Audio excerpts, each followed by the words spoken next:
Imagine waking up and realizing you've never actually seen the world, only a carefully edited version of it. You haven't touched reality. You've touched a story about reality. You haven't stared at the sun. You've stared at a light bulb that someone told you was the sun. That sounds dramatic, but stay with me. Because this isn't a science fiction pitch. This is your life. 2,000 years ago, Plato offered a picture that still hurts to think about. A cave. Prisoners since birth. Shackled so all they can see is a wall. Behind them, a fire. Between the fire and the prisoners, people walk by carrying objects. The light throws shadows and echoes bounce off the stone. The prisoners give names to the shadows. They argue about them, make predictions about their patterns, win awards for how accurately they guess the next shape. For them, that wall is the world. One prisoner breaks free. He turns around and the light stabs his eyes. He stumbles past the fire, crawls up a rough tunnel, and emerges outside. At first he's blind, then shapes sharpen, rocks, trees, clouds. Finally he lifts his head and sees the sun, not a story about it, not a shadow of it, but the thing itself. He goes back to tell the others. They laugh. They hate him for ruining a perfectly good illusion. And if he insists, they might kill him. This is not a tale about ancient people in a cave. This is a diagnostic test for our time. What is your wall? What are your chains? And who built the fire behind you? The wall today is brilliant and glossy. It fits in your pocket. It follows you into bed. It's the screen that never turns off, the feed that never ends, the explanation that arrives faster than your doubt. Your chains? Comfort, speed, consensus. The universal fear of being the only one who doesn't get it. And the fire is the glow of incentives. Ad models, engagement goals, political wins, social applause, the warm heat of group identity.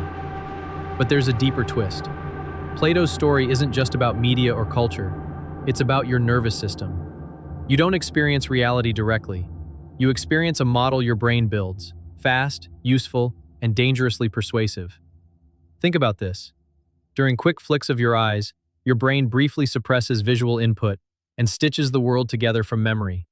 You have a blind spot on each retina where the optic nerve exits, yet you never see a hole.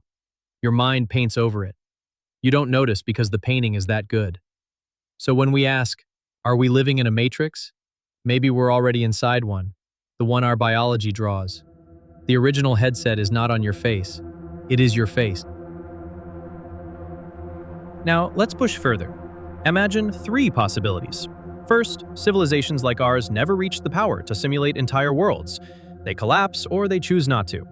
Second, they do reach that power, then decide it's a terrible idea and refuse. Third, they reach it and they use it. If the third path is common, then simulated worlds could vastly outnumber base reality. In that case, the odds you're in the one original world don't look good. That's one way philosophers frame it. You don't have to like it. It doesn't care. But come on, you say. I touch things. I feel pain. I bleed. True, but a good simulation would not be a video game with bad textures. It would be a rule set so consistent, so mathematically clean, that it writes galaxies. It would be physics as code. It would not show you its seams unless someone wanted you to see them. Even if there is no literal computer, the matrix is a powerful metaphor for the layers of mediation we already live under. Start with sensation. Your eyes detect a tiny slice of light. Your ears catch a narrow band of sound. Your skin reads pressure and heat. The world is a symphony far above and below our hearing, a rainbow with colors we don't have names for. Bees see ultraviolet patterns on flowers that for us are blank. Birds navigate with magnetic senses we don't possess. A mantis shrimp breaks color into dimensions we can barely imagine. What you call the world is a user interface designed for survival, not for truth. Then add memory. Memory is not a hard drive, it is a storyteller. When you remember, your brain reconstructs, guesses, fills blanks, smooths edges. Each recall is a repainting. It feels crisp. It isn't faithful. Add language. Words carve reality into chunks so we can trade ideas quickly. But words also lock us into categories. We think the label is the thing. We forget how much is shaved off to fit inside the box. Add culture. Every society hands you a script before you can walk. Value this, fear that, trust these people, ignore those. It's not a conspiracy, it's how tribes survive. But the price of membership is obedience to a shared hallucination. Finally, add the algorithm. Not an algorithm, many. A custom chorus singing to your attention. They observe your pauses and send more of the same, not because they hate you, because they were trained to make graphs go up. And graphs go up when you can't look away. Layer on layer. Sensation, memory, language, culture, algorithm. By the time the wall in front of you lights up, what exactly are you seeing? A scene from the world? Or a scene from your head, rendered by the world? If this sounds bleak, here's the good news. The cave is not inescapable.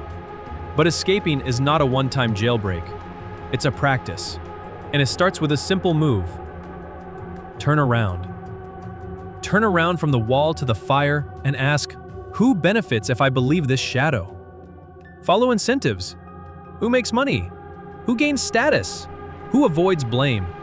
If the answer is no one, be suspicious. You may have stopped the investigation too early. Reality is complicated. Incentives are everywhere. Turn around from fast certainty to slow noticing. Sit with a claim for an extra minute. Ask, what would change my mind? If the answer is nothing, you're not thinking. You're defending a tribe. Turn around from easy outrage to precise questions. Anger is a sugar high. It makes you feel full and leaves you weak. Replace it with curiosity with teeth. What's the mechanism? What's the baseline? What's the comparison class? What's the base rate? Most shocking stories become ordinary once you add context. Ordinary doesn't trend, but ordinary is where truth lives. Turn around from single sources to multiple lenses. Read people who disagree with your heroes and steal their best arguments. Steelman the opposing view. If you can't explain it well, you haven't earned the right to dismiss it. Turn around from symbols to systems. When someone says, this product changed everything, ask, which metrics moved, by how much, and for how long? When someone says, this policy will fix it, ask, what are the second-order effects? When someone says, trust the science, ask, which study, with what sample, under which assumptions, and what were the error bars? Respect, not worship. Turn around from infinite scrolling to deliberate input. Information diets are like food diets. What you consume becomes you. If your day is built from 200-character bursts designed to inflame you, your mind will be inflamed. If your day includes long, slow arguments that resist easy summaries, your mind will grow long and slow. Turn around from the need to be right to the desire to see. Your ego wants victory. Your soul, call it what you like, wants reality. But what about the literal matrix, like code, servers, a cosmic computer? Could we ever know? Maybe. We might find subtle limits that look like pixels in space itself, a maximum resolution baked into the universe. We might discover patterns that hint at optimization rather than pure accident. Or we might never see the operating system because the simulation is not out there, but in here. A compression strategy your brain uses to keep you alive. Either way, the actionable advice looks the same. Treat your first impression as a draft, not a verdict. Think of 3 illusions you can test right now. First, your blind spot. Close one eye, focus on a point, and watch a nearby dot vanish. Not because it's gone, but because your brain deletes it and paints the background. Second, the checker shadow trick. A square in shadow and a square in light look different, but measure them and they're the same. Your eyes don't lie, your interpretation does. Third, time. Waiting rooms feel longer than sunsets. Your brain uses emotion as a clock. Time is not what it feels like. If your own perception can be hacked by shadows and squares, how cautious should you be with headlines, with rumors, with the confident tone of a stranger on your screen? Here's another angle. The cave is not just a prison, it's a nursery. It keeps us from chaos long enough to grow.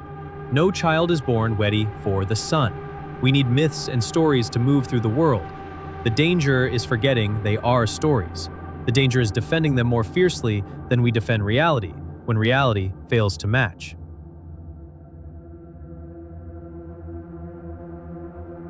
So what does walking out look like in practice? It looks like this.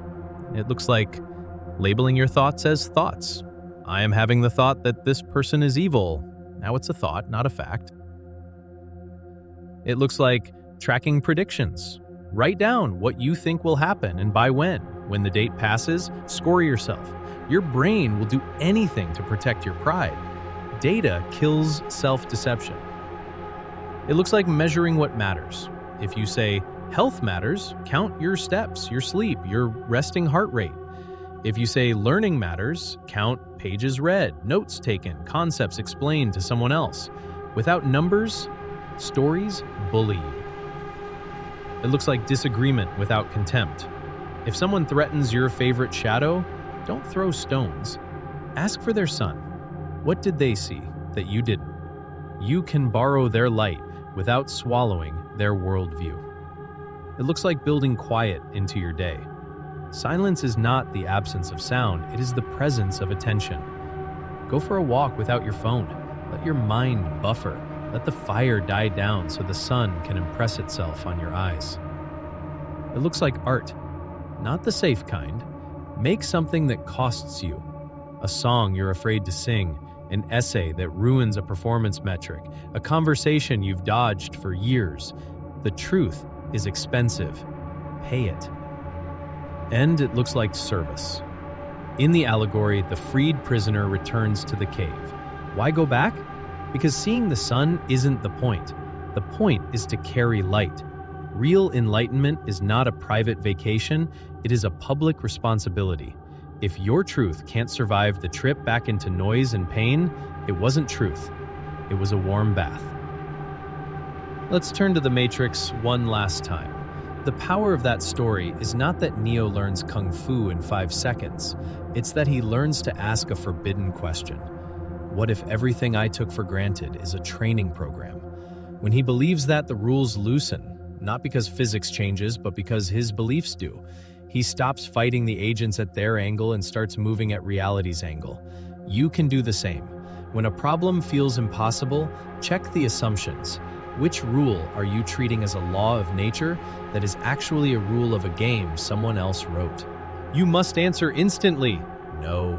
You must pick a side. No. You must perform certainty. No. Step outside the rules. Ask a better question. Reality loves better questions. Will any of this prove we're not in a cosmic simulation? No. But it will prove something more immediate, that you don't have to be a prisoner in the tiny simulation between your ears. That is the only matrix you can control, and the only one that matters for how you live and love and build. If this opens something for you, don't just leave with the light. Carry it. Subscribe for more dives into philosophy, science, and the mind, and hit the bell so you don't miss what's next. Tell me in the comments, one shadow you'll question, one sun you'll seek. Thanks for watching. I'll see you outside the cave.